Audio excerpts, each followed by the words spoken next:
Abra su Biblia en el Evangelio de Mateo. Evangelio de Mateo capítulo 17. Evangelio de Mateo capítulo 17. Abra su Biblia, encienda su Biblia. Evangelio de Mateo capítulo 17. Versículo 1 solamente. Solo el versículo 1. Mateo 17, versículo 1. Y leemos para la gloria de Dios, en el nombre del Padre, del Hijo y del Espíritu Santo. 6 días después, Jesús tomó a Pedro, a Jacobo y a Juan su hermano, y los llevó aparte a un monte alto. Padre, gracias por tu palabra. Dios mío, ayúdanos a entenderla, a comprenderla, a compartirla con los necesitados, pero sobre todas las cosas, ayúdanos a vivirla en el nombre de Jesús. Amén. Mire a su hermano y dígale a los ojos fijamente: yo sé que Dios me ama. Yo creo en su palabra y espero en sus promesas. Amén. Dele un aplauso al Señor y tome sus asientos. Qué lindo es el Señor. En el día de hoy vamos a continuar con la serie Mensajes desde los Montes. Mensajes desde los Montes. Y en el día de hoy vamos a escuchar cuál es el mensaje que Jesús nos envía desde el monte de la transfiguración. ¿Cuál fue el mensaje que se nos dejó para compartir este día desde el monte de la transfiguración? Y el relato bíblico en Mateo 7, que está contemplado en los 3 evangelios sinópticos, que son Mateo, Marcos y Lucas, es prácticamente el mismo relato, aunque visto desde distintos ángulos, y algunos se complementan el uno con el otro. Marcos 9, Lucas 9 y Mateo capítulo 17 en adelante. 6 días después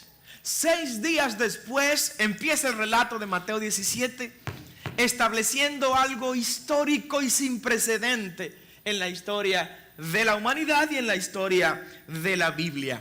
Y el Señor escoge 3 personas. El Señor escoge 3 de sus discípulos para compartir con ellos una experiencia inolvidable. Y escoge a 3 de sus discípulos que aparentan ser, de acuerdo a lo que vemos en la Biblia, 3 discípulos que conformaban el círculo íntimo de Jesús.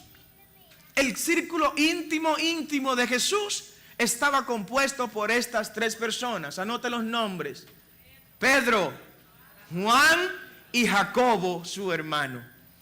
De los 12 discípulos, Cristo estableció una relación muy confidencial e íntima con estas 3 personas. Son esos mismos 3 discípulos a los que Cristo les dijo: miren, muchachos, acompáñenme a la casa de Jairo, que vamos a resucitar a la hija de Jairo que estaba ya muerta literalmente. Son esos 3 discípulos los que presenciaron la forma en que Cristo le dijo a la hija de Jairo: Talita cumi, niña, a ti te digo, levántate. Son estos 3 mismos discípulos, Juan, Jacobo y Pedro, que fueron con Cristo al Getsemaní. Dice la palabra que el Señor apartó a estos hombres y le dijo a los demás discípulos: quédense acá, que Pedro, Jacobo y Juan se van conmigo al Getsemaní, a ese huerto que estaba en el monte de los olivos. O sea, que Pedro, Jacobo y Juan presenciaron eventos que los demás discípulos no presenciaban. Yo quisiera ser parte del círculo íntimo de Jesús. Yo quisiera estar en esa selección que Él ha hecho. Yo quisiera estar en ese grupo que Él ha dicho: ustedes están reservados para conocer las cosas profundas y especiales que yo tengo que compartirle a esta generación por los siglos venideros.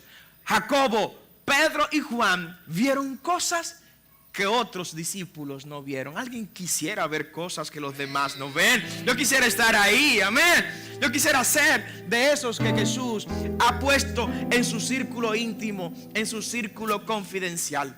¿Qué decir de Pedro? Hablar de Pedro, bueno, es hablar de aquel que Cristo dijo: mira, a ti te voy a dar las llaves del reino. Pero no porque iba a estar en el cielo con un llavero como algunos se han inventado, no, sino porque Pedro fue quien abrió las puertas de la conversión en el evangelio con sus discursos en Jerusalén. Dice la palabra que miles de personas vinieron a los pies de Cristo en el primer mensaje público que Pedro predicó. Ahí, con esas primeras almas convirtiéndose, Pedro, con la llave del evangelio, abrió las puertas al reino de Dios. Dale ese aplauso fuerte al Señor. Hablar, ¿cómo no? Hablar de Pedro es hablar de aquel que hizo esta gran confesión. 6 días antes, como dice Mateo capítulo 17, versículo 1, Pedro había hecho una declaración impresionante. El Señor llama a los discípulos y les pregunta a sus chicos: ¿qué dice la gente que yo soy? ¿Cómo me definen los demás? Algunos dicen: mira, tú eres Elías. Otros dicen: tú eres Juan el Bautista. Otros dicen: tú eres uno de los profetas de la antigüedad, o que tan solo eres un profeta más de estos tiempos.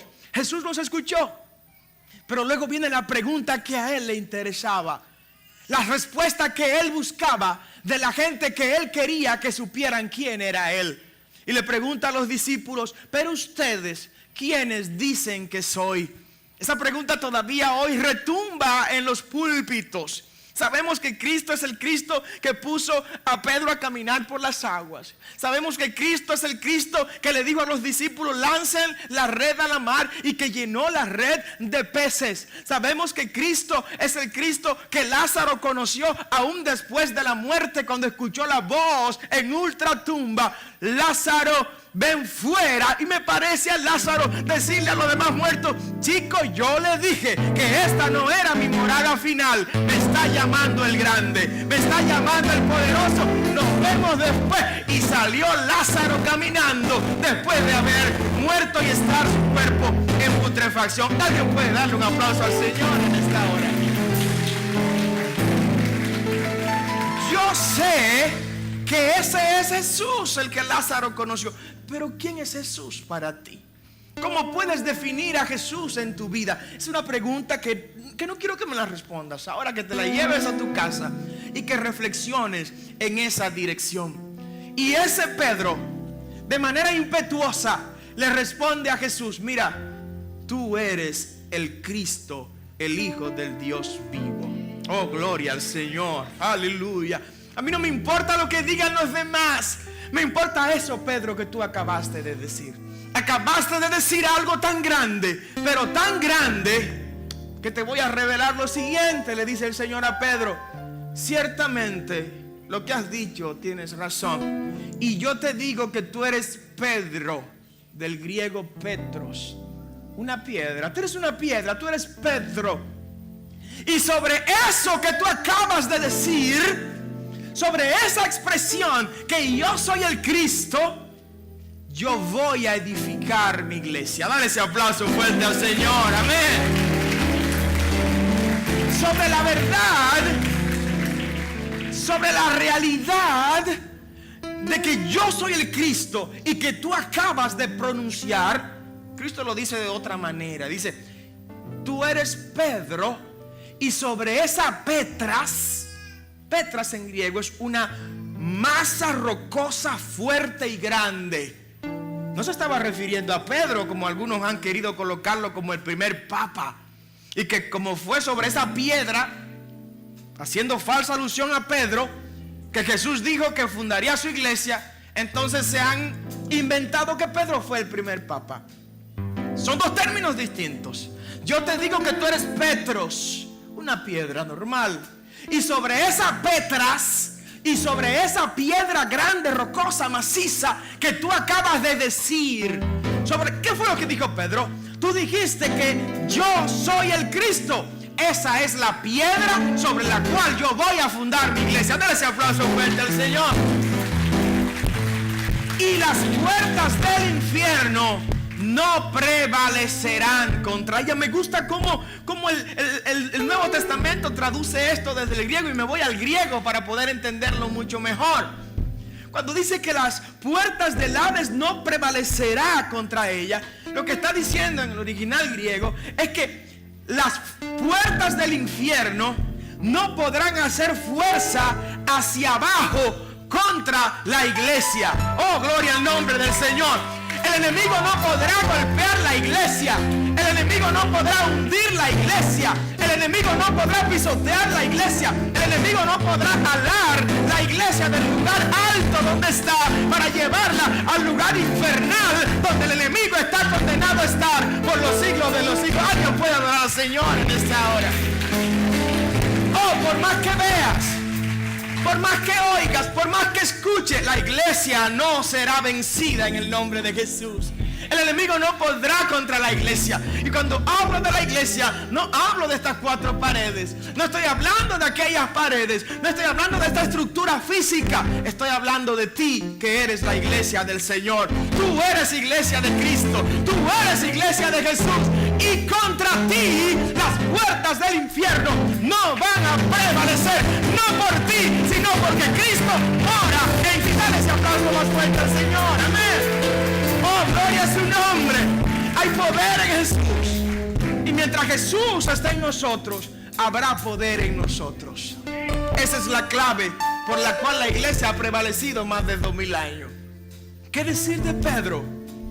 Decir de Pedro, bueno, que no podía ser él la roca sobre la que se fundaría la iglesia, porque luego lo vimos corriendo en los días que apresaron a Jesús, negando a Jesús. Imagínese usted que Jesús hubiera fundado la iglesia sobre Pedro, y ese Pedro ya estaba negando a Jesús meses después. No podía ser él esa roca sobre la que se fundaría la iglesia.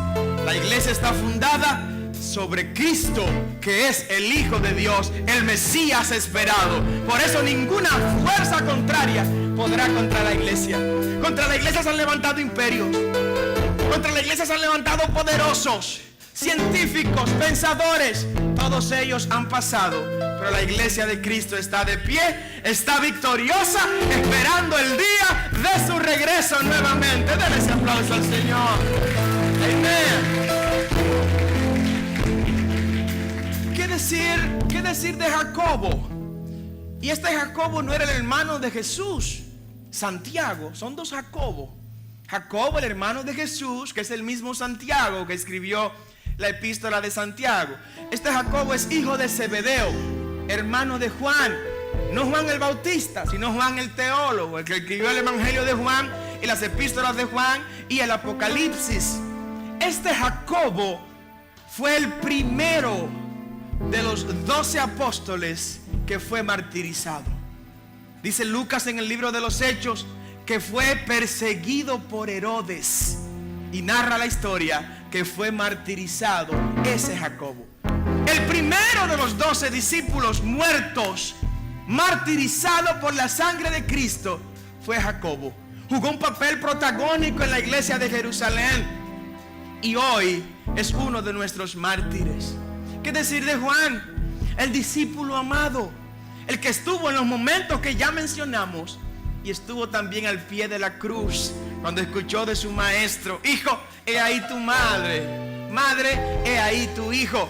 Juan, el único de los 12 discípulos que no murió martirizado, sino que murió más de 100 años de edad luego de recibir el Apocalipsis en la isla de Patmos. Se tratan de gente especiales, y a esta gente especial Cristo decidió nada más y nada menos que convocarlos a un monte alto. Monte alto que no me arriesgo a decir su nombre. Algunos dicen que su nombre era el monte de Tabor Otros dicen que era el monte de Hermón, pero la Biblia no menciona el nombre del monte de la transfiguración. Y yo aprendí a callar donde la Biblia calla y a hablar donde la Biblia habla. Denle ese aplauso fuerte al Señor. Amén.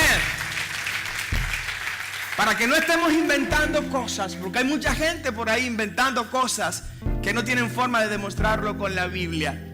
Bástenos con decir que fue el monte de la transfiguración. 6 días después de Pedro haber hecho la gran declaración de que Cristo, Jesús era el Cristo, que era el Mesías esperado, el Señor decide llevar a esos discípulos al monte de la transfiguración. Cuando hablamos de la transfiguración, ¿de qué estamos hablando? Estamos en el Mateo capítulo 17 en adelante. Ahí en Mateo, el Evangelio de Mateo, capítulo 16, capítulo 17, se da una promesa a los discípulos. Yo quiero que usted la busque conmigo. Váyase al Evangelio de Mateo, capítulo 16, versículo 27 y 28.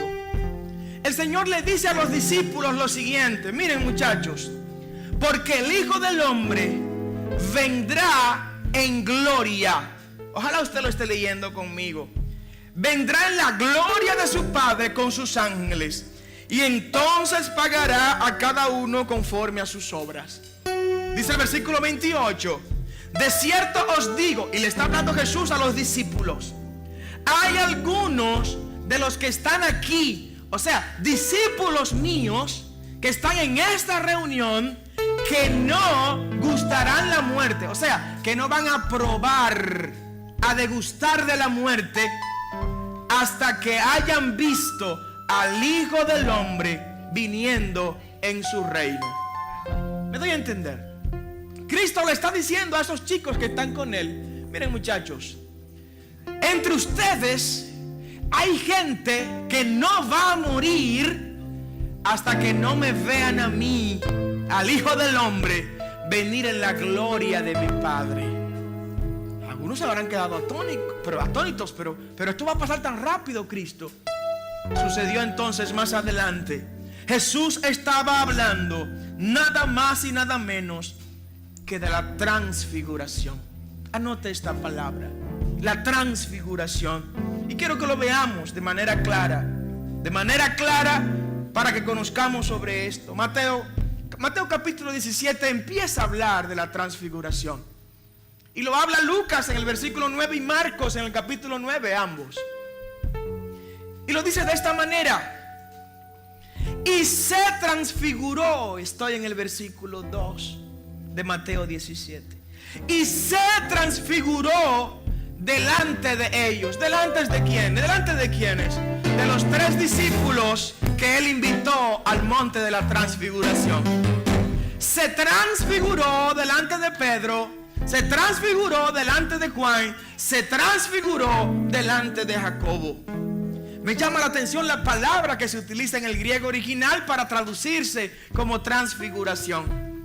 Y la mejor de las traducciones es la siguiente: porque transfiguración viene del mismo vocablo que se utiliza para hablar de metamorfosis. Transfiguración es exactamente lo mismo que metamorfosis.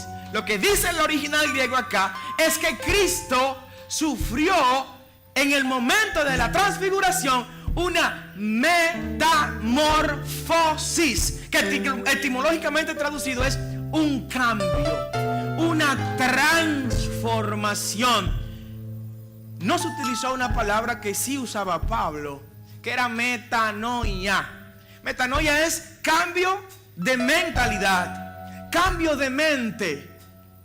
Dice la palabra que Cristo no usó esa expresión para hablar de lo que pasó con Jesús, porque Cristo no necesitaba cambio de mente.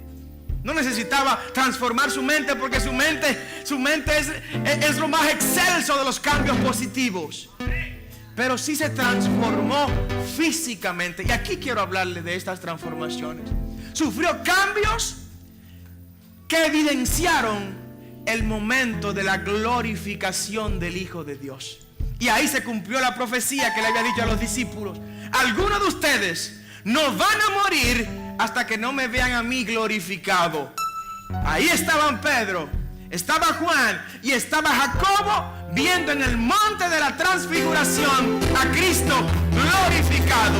Ustedes me habían visto a mí humilde, me habían visto manso, me habían visto sencillo, me habían visto con ropas humanas, con ropa probablemente del no el más alto nivel, pero ustedes me van a ver a mí en gloria, en poder, en autoridad, en luz inaccesible. Ustedes no van a morir hasta que me vean a mí glorificado con la gloria de mi Padre. Dale ese aplauso más fuerte a Jesús en esta hora. Amén.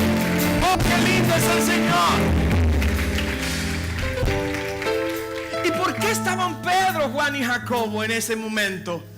Para que la gente de ese tiempo y de este tiempo supiera que el pobre y humilde carpintero de Nazaret era el Hijo del Dios vivo y era Dios mismo. Ojo con esto. Y era Dios mismo y es Dios mismo. Y sigue diciendo el versículo 2, que resplandeció su rostro como el sol en ese momento de la metamorfosis, en ese momento del cambio, en ese momento de la transformación. La luz del sol fue la explicación más cercana que encontró Mateo para describir lo que estaba viendo. No llegaron a describirlo a plenitud ninguno de los evangelistas. Ninguno de ellos llegaron a describir exactamente qué fue lo que vieron, pero utilizaron términos humanos para tratar de acercarse a la gloria inexplicable que estaban viendo ahí en el monte de la transfiguración. Oh, qué lindo es el Señor. La palabra lo dice también de manera clara en el Evangelio de Marcos, capítulo 9, que después de ese tiempo, en el monte alto, se transfiguró. Y agrega algo aquí, Marcos: se transfiguró o se transformó delante de ellos. O sea, Cristo se dejó ver glorificado delante de los discípulos, para que no quepa duda alguna de con quién ellos estaban tratando. Hay gente que no saben con quién están tratando.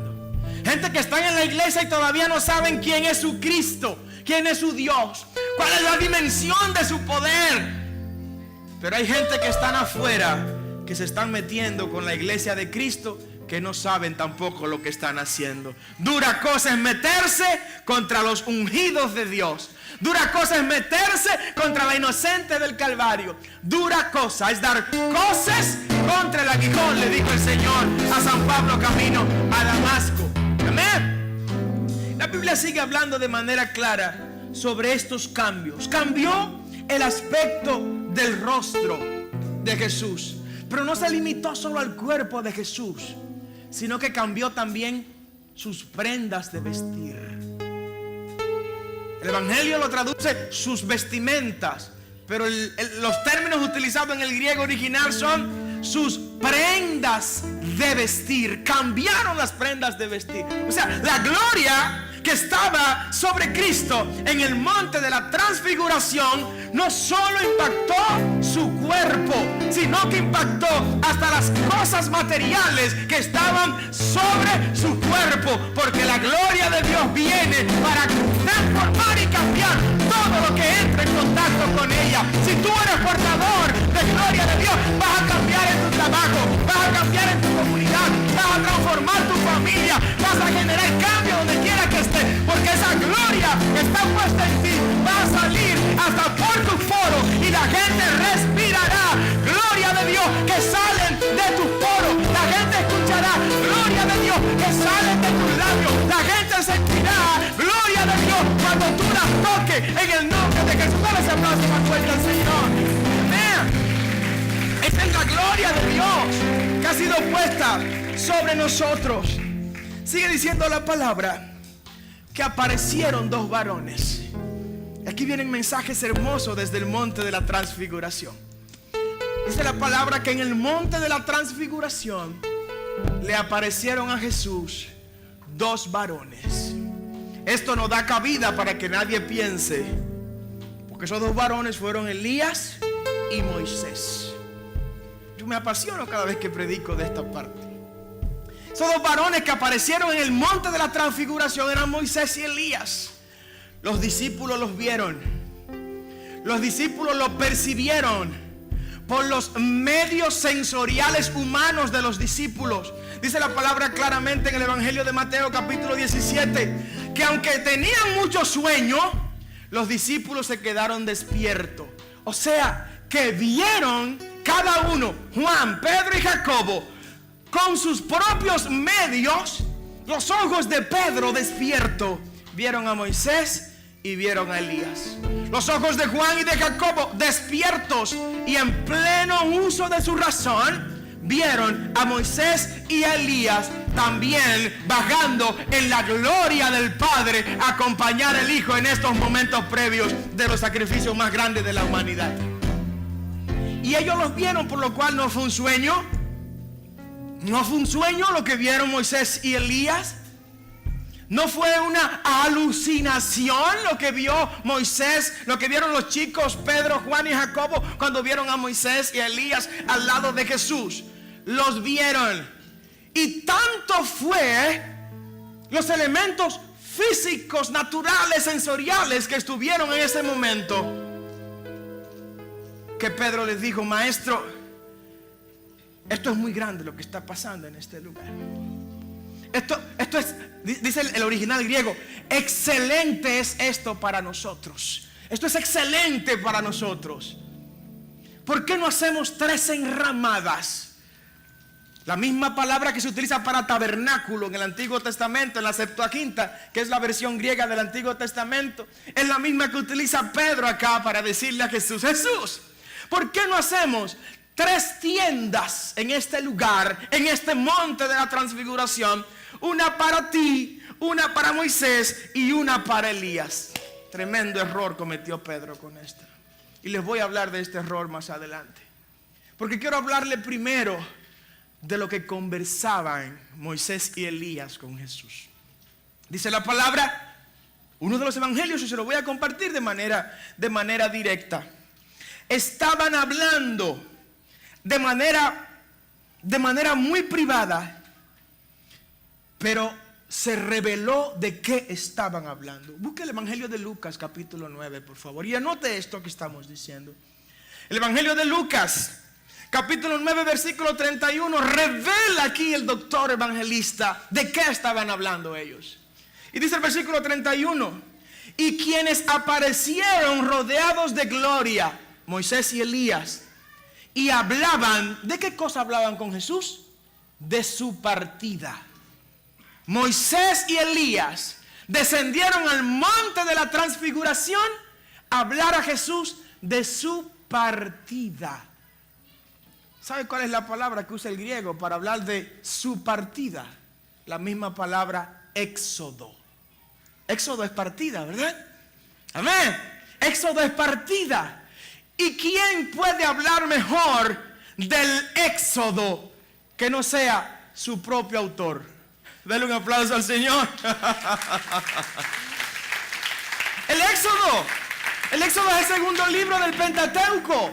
¿Y quién escribió el Pentateuco? Moisés. Moisés desciende al monte de la transfiguración, y no porque el Señor permite que los muertos vuelvan de su tumba, porque escrito está que el hombre muera una vez, dice el escritor a los hebreos, y después de esto venga el juicio. No hay posibilidad, como dice el evangelio, al hombre rico que ya estaba en el lugar de tormento, de salir y dar un mensaje a sus hermanos que todavía estaban en la tierra. Lo que podemos hacer por los seres, lo vamos a hacer cuando están vivos, porque después de muertos no hay santería, no hay hechicería, no hay ofrenda, no hay indulgencia, no hay ningún instrumento del diablo que pueda hacer algo a favor de los que ya murieron. Es ahora el día aceptable, es hoy que tenemos que construir el futuro futuro eterno que vamos a vivir, y ese futuro eterno dependerá de la gracia de Dios y lo que nosotros hagamos en esta tierra. Amén. Sus frutos definirán su futuro eterno. Si usted abrazó la gracia, pues usted vivirá por gracia en la eternidad.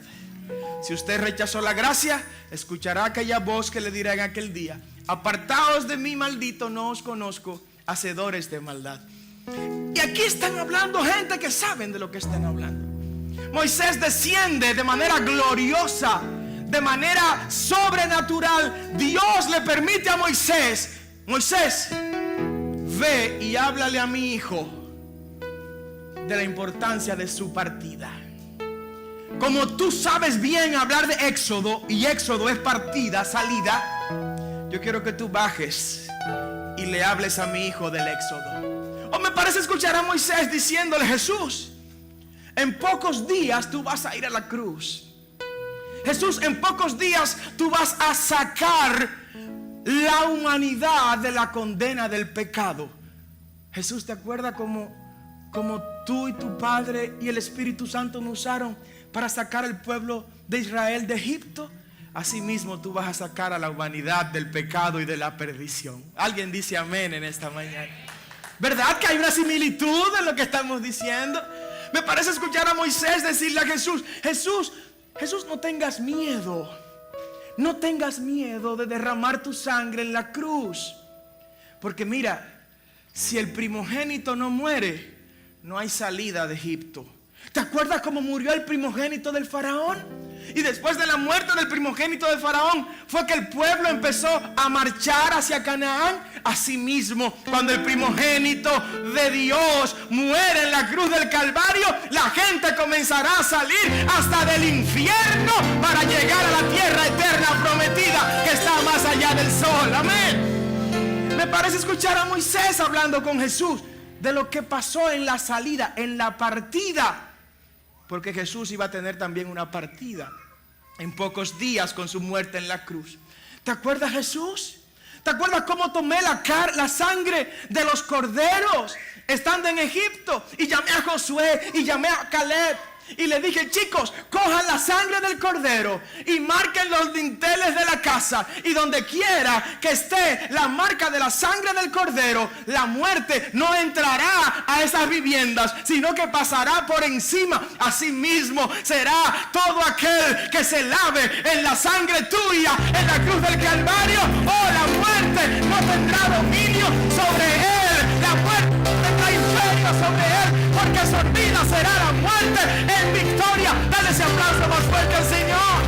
Oh, gloria a su nombre.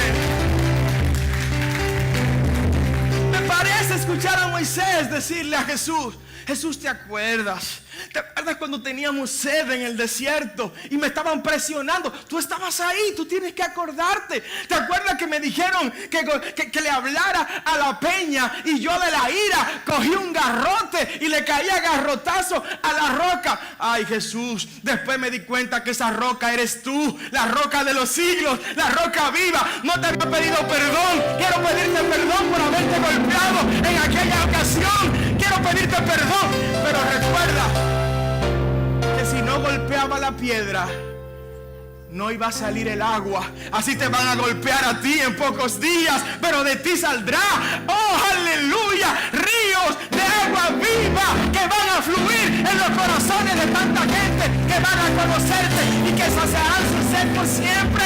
Aleluya. Me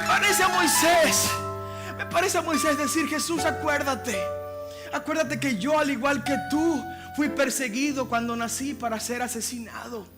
¿No recuerdas que mi madre me puso en una canasta en el río y que milagrosamente pude salvarme? Así igual a ti, acuérdate que cuando tú naciste, el rey mandó a asesinar todos los primogénitos. Tú y yo hasta nos parecemos, Jesús. Lo que te estoy diciendo es que si tú no te sacrificas, si tú no mueres en la cruz del Calvario, aunque sea doloroso, aunque sea triste, aunque sea, aleluya, muy pesado, si tú no mueres en la cruz, Jesús no se va a cumplir lo que yo escribí en Génesis capítulo 3, versículo 15. ¿No te acuerdas lo que tú me inspiraste para yo escribir en el Génesis capítulo 3, versículo 15? Que pondré enemistad entre la simiente de la mujer y la simiente de la serpiente, y la simiente de la serpiente herirá a la simiente de la mujer en el calcañar, pero la simiente de la mujer, Jesús, tú eres la simiente de la mujer, le va a herir en la cabeza. Dale ese aplauso fuerte al Señor. Moisés, yo fui quien escribió todo eso. La primera profecía mesiánica, Jesús, la primera profecía sobre tu llegada y sobre tu victoria, yo fui quien la escribió. Oh, me parece a Moisés, escuchar a Moisés hablando de todo esto. ¿Te acuerdas, Jesús? ¿Te acuerdas en el desierto? ¿Tú te acuerdas de esa nube que iba conmigo todos los días y con el pueblo para que el sol no me castigara? Esa presencia era la presencia misma tuya. Eras tú mismo que ibas conmigo ahí. ¿Te acuerdas la columna de fuego que iba de noche guiándome? Esa columna de fuego, tú sabes que eres tú, yo no tengo que decírtela. Así mismo el pueblo está esperando que haya fuego y que haya protección con lo que tú vas a hacer en la cruz del Calvario. Oh, qué lindo es el Señor. Qué lindo es el Señor. Pero también Moisés, me lo imagino dándole gracias a Jesús en el monte de la transfiguración. Y decirle al Señor, Señor, ¿tú recuerdas que no pude entrar a la tierra prometida? ¿Tú recuerdas que tu padre me dijo, Moisés, solo mírala desde aquí, contémplala desde acá? Pero por este momento en el que me encuentro contigo, por fin llegué a la tierra prometida. Moisés llegó a la tierra prometida. Moisés estaba en Israel. Moisés estaba en Jerusalén en ese momento con Jesús en el monte de la transfiguración. O sea, el Moisés al que no se le permitió entrar a la tierra prometida para un momento tan grande de la historia de Dios como lo era la transfiguración, el Señor le dijo, chico, olvidé lo que me hiciste, vete a la tierra prometida y dámele apoyo a mi hijo que en pocas horas va a entregarse en la cruz del Calvario. Denle ese aplauso fuerte al Señor. Es algo grande. Es algo grande lo que espera a Moisés en este momento. Elías también estaba en ese lugar. Moisés y Elías representan lo más importante para Israel, para los judíos. Moisés con la ley y Elías lo máximo de los profetas. Y ese sí que sabía de cosas. Y me imagino a Elías diciendo, Señor, ¿te acuerdas cómo mandaste fuego cuando te pedí en el monte Carmelo? ¿Te acuerdas cómo para obtener la victoria tuve que subirme al monte Carmelo? Asimismo, para obtener la victoria tú tendrás que subirte al Gólgota en pocos días y allá vas a tener la victoria de parte de tu Padre. Oh, gloria a Dios. Moisés probablemente le recordó al maestro, maestro, ¿tú te acuerdas? Y hablo de Moisés nuevamente, como cuando elevamos aquella serpiente en un madero, en un monte, en el desierto, para que todo lo que eran picados por alguna víbora, al mirar esa serpiente elevada, sea sano. Así tú te vas a elevar en el Gólgota para que todo el que te mire tenga vida y tenga vida en abundancia. Amén. Oh, no hay coincidencia en Dios. Y Elías le habla también. Pero el propósito de ambos era darle fuerzas a Jesús, darle aliento al Señor y decirle, Dios eterno que eres tú, Dios eterno, porque Jesús es Dios eterno. Jesús es Dios.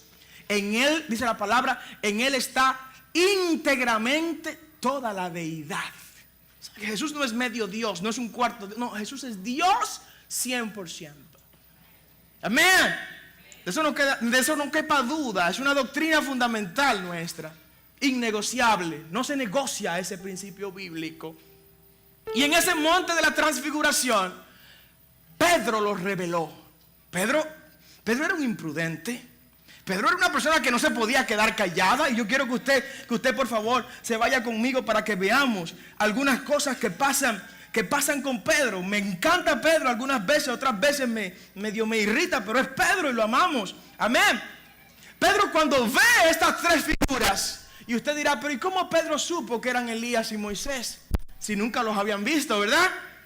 Nunca los habían visto, no había fotografía de Moisés y de Elías. ¿Cómo sabía Pedro que eran ellos que estaban transfigurados? Bueno, lo supieron por revelación del Espíritu Santo. Lo supieron de la misma manera que supieron que Jesús era quien venía caminando sobre la mar aquella noche en el mar de Galilea. El Espíritu Santo les reveló que era Jesús, y hoy les revela también en esta ocasión que se trata de Moisés y se trata de Elías. Pero comete un error Pedro. Comete un error cuando le dice al Señor: Señor, ¿por qué no hacemos 3 enramadas para que ellos se queden acá? O sea, Pedro comete la imprudencia, y yo no sé si a alguien le sorprende todavía que Pedro hable sin pensar. Dice uno de los evangelios que dijo eso porque Pedro no sabía qué decir. O sea, el hombre no puede estar callado. El hombre no puede aguantar el silencio. Al hombre le preocupa estar en silencio. Cuando usted no tenga nada que decir, quédese callado. En silencio pasamos por sabios, pero si hablamos y no lo somos, revelamos nuestra insensatez. Amén. Pedro no aguantó, dice la palabra claro, de manera muy clara, que habló porque no sabía lo que iba a decir. Pero habló Pedro, pero cometió un error, porque colocó o pretendió colocar a Dios en el mismo nivel de Moisés y Elías. Yo me imagino cuando Moisés y Elías escucharon esto, si Dios le dio la oportunidad de escucharlo, decir Moisés y Elías: uy, no, Pedro, ¿qué vas a hacer? Me vas a calentar con el grande. Es que donde él está yo no puedo estar. Es que la morada de él no es mi morada. Imagina a Pedro y Elías diciéndole a Moisés y a Elías diciéndole a Pedro: Pedro, ¿qué estás haciendo, chico? Ahora te conocemos y vemos que tienen razón los que hablan y dicen de ti algunas cosas. Que hablas sin pensarlo. Tú no ves que el que está aquí en el medio es Dios mismo. Este no necesita morada. Jesús es la morada. Aleluya. Jesús no necesita casa. Él es la casa en la que todos debemos habitar. Jesús no necesita una cama para descansar. Él es la cama en que todos debemos reposar y descansar. Jesús no necesita abrigo porque el frío le afecte. No, Él es el abrigo que nos arropa en momentos de frío. Él es el aire que nos refresca en momentos de calor. Jesús es Él mismo, la morada de todos aquellos que queremos llegar a nuestra morada celestial. Dale ese aplauso fuerte al Señor. Oh, qué lindo es Jesús. Pedro todavía no lo entendía. Pedro no lo comprendía. Pero Pedro reveló una verdad incuestionable. Cuando Pedro le dice a Jesús: Señor, ¿podemos hacer estas enramadas acá? La palabra que Pedro utilizó para referirse al Señor fue la palabra Kyrios en griego. Kyrios es la misma palabra que se traduce del hebreo Adonai, que es Señor, que es el Dios único, el Todopoderoso. Pedro reveló aquí que el que estaba con Moisés y Elías ahí en el monte de la transfiguración es el mismo Jehová, Dios de los ejércitos. Porque Kyrios en el Antiguo Testamento, en la versión griega de la Septuaginta, cuando se refería a Jehová, lo usaba como Kyrios para Señor. O sea, que si se usa en el Antiguo para Jehová Kyrios y se usa en el Nuevo Testamento para Jesús Kyrios, entonces Jehová y Jesús son el mismo Dios eterno y todopoderoso. Dale ese aplauso fuerte al Señor. Amén. O sea que, pobre de aquellos que quieren colocar a Jesús en un nivel más bajito que Jehová, Dios de los ejércitos. Jehová, Jesús y el Espíritu Santo son un solo Dios. Un solo Dios eterno y poderoso. Y quiero acelerar para que vayamos ya concluyendo.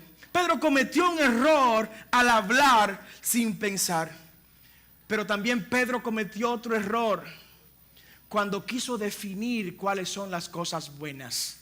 Y le dice a Jesús: Jesús, bueno es que se queden aquí en estas enramadas. Pero ¿quién le dijo a usted que usted puede definir qué es lo bueno?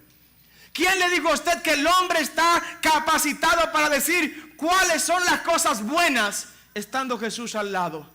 Las cosas buenas las ha definido Jesús y nosotros solo nos toca ir en pos de Él, en pos de su visión, en pos de lo que Él ha establecido. Hay gente que nunca se encuentra nada bueno. Amén. Y que quieren imponer ellos lo que ellos consideran que está bueno. Amén. Y le molestan los cambios, y le molestan las actividades, y le irritan que se hagan cosas. Si Jesús lo dijo, yo lo voy a hacer, aunque pase lo que pase. Siempre pongo el ejemplo de un niño que estaba en un 8º piso y alguien quería tirarlo hacia abajo. Y el niño le pregunta que quieren que él se tirara. Mi padre está ahí abajo. Le dijeron los demás, no está ahí abajo tu padre. El niño dice, bueno, pues yo no me voy a tirar de este 8º piso. Yo me tiro solo si mi padre está ahí abajo. Así somos quienes dependemos de Dios. Si Dios está en la barca, si Jesús está en la barca, las tormentas, por fuertes que sean, son cositas pequeñas. Amén. Si Jesús va conduciendo el vehículo, tranquilo, puedes dormir tranquilo, porque el que sabe de vehículo va conduciendo en lo que te estás transportando. Amén. Dale ese aplauso al Señor. Oh, gloria a su nombre. ¿Qué pasó en ese momento de la transfiguración? En ese momento se escuchó una voz del cielo. Dice la palabra que se posó una nube sobre el monte de la transfiguración. Y esto me recuerda aquel momento cuando Salomón trasladó el arca al nuevo templo. Dice la palabra que la nube de gloria de Dios llenó todo el templo y que los sacerdotes no pudieron hacer más nada porque la gloria de Dios llenó toda la casa. Esa misma nube que se posó en el monte de la transfiguración también se posó en el desierto, en los tabernáculos, en el tabernáculo que Moisés construyó para adorar a Dios. Dice que en un momento tanta era la gloria de Dios, tan fuerte era la nube que cubría ese tabernáculo, que no pudieron entrar al tabernáculo en aquel lugar. Y que de la nube misma salió una voz diciendo: este es mi hijo amado, a él oíd, a él escuchad. ¿Alguien recuerda dónde se escuchó esa voz anteriormente? ¿Alguien recuerda cuando Jesús fue bautizado en el Jordán por Juan el Bautista? Y dice la palabra que en ese momento descendió del cielo el Espíritu Santo de manera corporal en forma de paloma.